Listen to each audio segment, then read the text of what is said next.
The following is a presentation of SportsGroove TV and Heritage Sports Radio Network, the voice of HBCU sports. The number one team in the nation played like the best when it counted most on the road against the defending SWAC champs. And a comeback for the ages spoiled homecoming in Tallahassee. I'm Mark Gray, and the HBCU Sports Nation is next. Black Island Groove.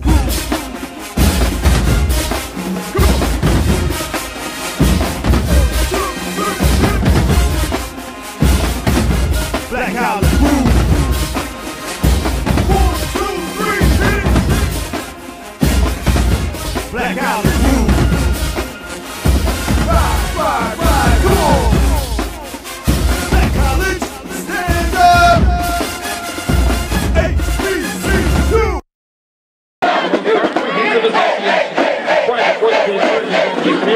Anyone the largest sponsor can't shoot it.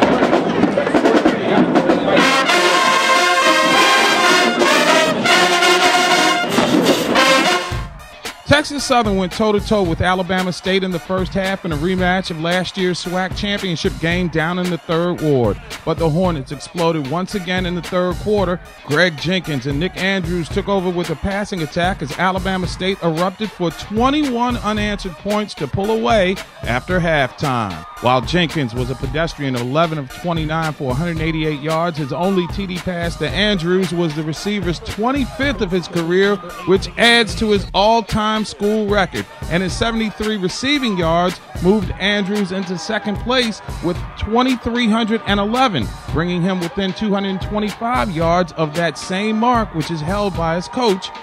Oh, snap! The Tigers consistently had problems all day on special teams. Several botched snaps were really their undoing, and that set up Bobby Winzig for 5 field goals on the day as Alabama State's best start since 2005 continued with a 43-29 victory over Texas Southern, making them 5-0 in the con. Well, I think we got a good group of guys they bought into the vision, We told them early on in the season to get a vision, remove all the mental clutter. So all the stuff about the media and saying we're number one, we're not going to get caught up in that, and then we're just going to work the process.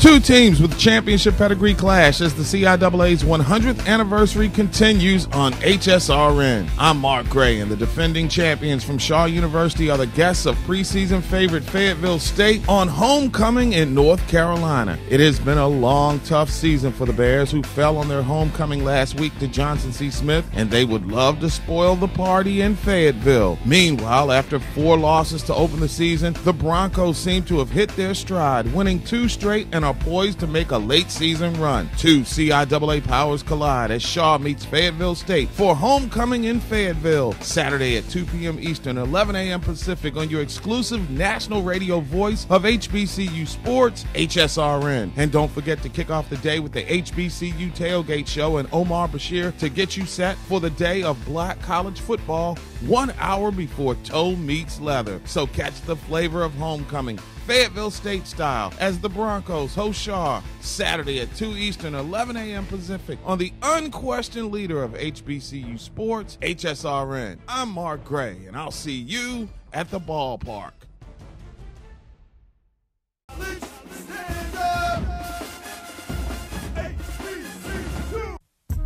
Howard had been looking for a program-changing moment, and it may have happened last week at Florida A&M's homecoming.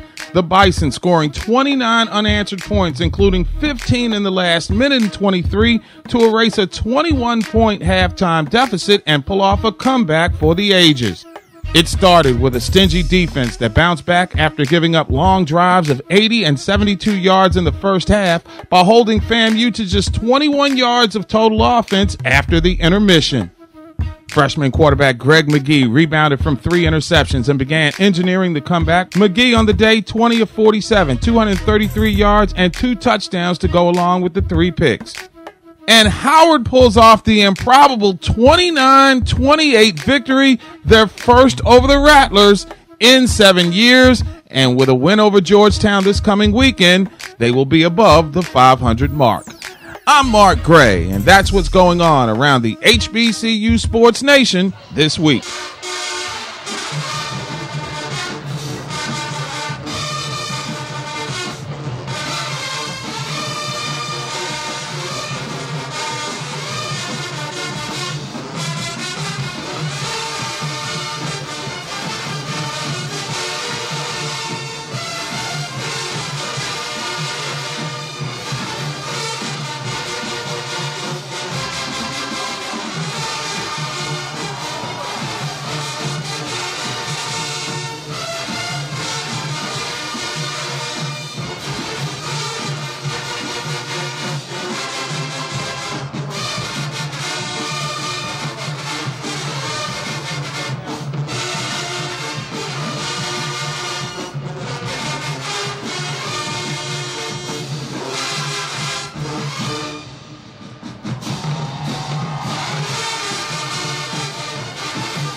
Black Island Groove.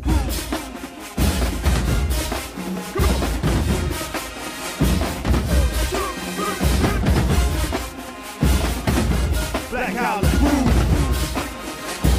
1, 2, 3, hit it. Black Island Groove. Ride, come on. Black College, stand up. HBCU.